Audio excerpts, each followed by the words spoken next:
Hello people! Papunta tayo sa Yokohama ngayon. Ang Yokohama ay isang city dito, located sa Kanagawa Province, bandang south ng Tokyo. Bale, 2 araw pala kami mag-i-stay dito kasama ang aking 2 kaibigan na isang Vietnamese at isang Hapon. 'Di ba? Ang ganda ng circle of friends namin. 3 kami, magkakaibang lahi. Vietnamese, Hapon, at saka Pinoy. December 5 and 6 nga pala ang araw ng ganap namin dito. Kaya malamig na yan dito sa Japan. Mas lalong malamig kasi nasa gilid kami ng dagat at mahangin. Sa unang araw namin ay marami na kaming napuntahan.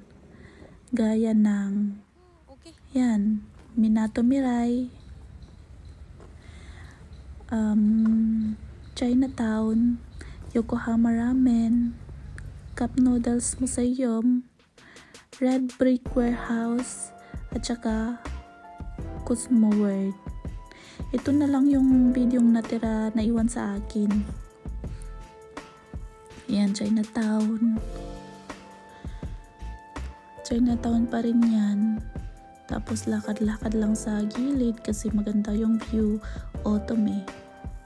Tapos yan, gilid ng dagat.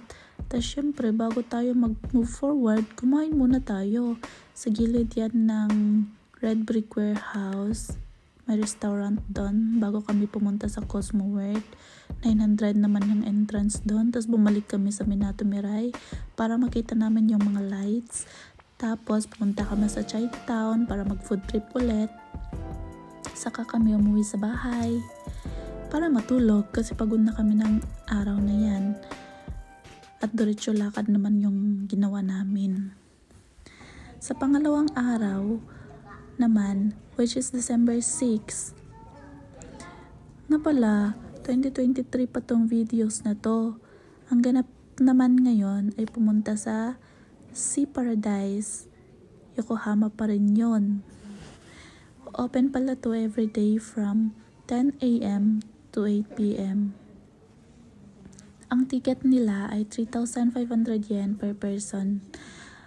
Ang Sea Paradise na to ay malaking theme park na may aqua resorts, pleasure land, shops, restaurants, at hotel. Dahil isang araw tayo dito sa Sea Paradise, libutin natin ang buong area. Ang una naming pinasok ay ang aquarium na kung saan makikita mo ang mga iba't ibang klase ng isda sa loob ng dagat. Naka-display din dito ang mga iba't ibang shells na makikita sa loob ng dagat, mga rock formations sa ilalim, at iba pa. Nilakad lang namin ang buong area at nagmuni-muni. Sunod naman ay nag-explore at kumain kami sa food court. Food trip lang. Pagkatapos niyan, let's go naman sa souvenir shop. Nagpapakapagod lang mag-ikot habang nag-aantay ng oras sa event na gusto naming panoorin. At habang paakyat kami, nadaanan natin tong sikat na elevator sa may aquarium. At ito na nga ang dolphin show. Nakaka-relax manood ng dolphin show at nakakatuwa. Kaya enjoyin muna natin manood. Habang nagpapahinga, may iba't ibang event dito. Depende sa team. Araw-araw napapalitan ang event. Meron din silang sinusunod na schedule. Ang mga event ay nakadepende sa season dito sa Japan. Pero may mga regular events naman na ginagawa araw-araw. Gaya ng animal feeding time, aquarium shows, at saka theaters. May mga sinusunod din silang oras per event. Kaya kung pupunta kayo dito, i-check nyo yung official website ng Sea Paradise para malaman nyo ang updated events at performances sa araw na punta niyo. So ayun, back to Dolphin Show na tayo. Bale, ang punta namin dito ay December na, kaya Christmas songs na ang kanilang background music.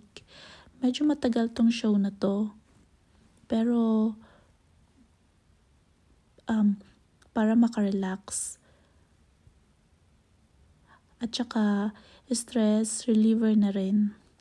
Pero yung pinakagusto kong part ng show na to ay yung pagtatalon-talon ng mga isda ay ng mga dolphin sa kalangitan. Sa ere pala, na parang sinasabing walang imposible, nakakalipad na walang pakpak. Ay, diba?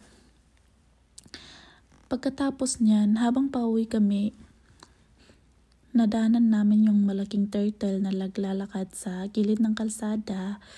Kaya nilapitan ko.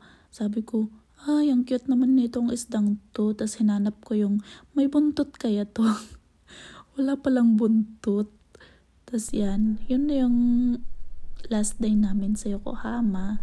Tapos yun, balik na tayo sa normal. Pauwi na tayo ng Tokyo. Nga pala, nakasakay kami dyan gamit yung sasakyan ng kaibigan naming Hapon. Kaya medyo napadali yung mga lakad namin, 'di ba?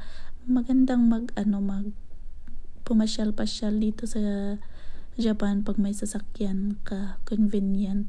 Kasi pag wala kang sasakyan, puro lakad na lang yung gagawin mo. Medyo hassle mag-train dito. Pwede ka namang sumakay sa train pag may mga papasyalan ka dito sa Japan. Kaso yung mga magagandang pasyalan dito, medyo malalayo siya sa train station.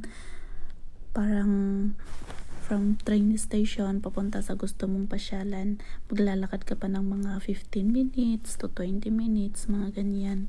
Depende sa area, tsaka depende sa lugar na pupuntahan mo. Kaya dito sa Japan, importante talaga may sasakyan. 'Di ba? Ganda.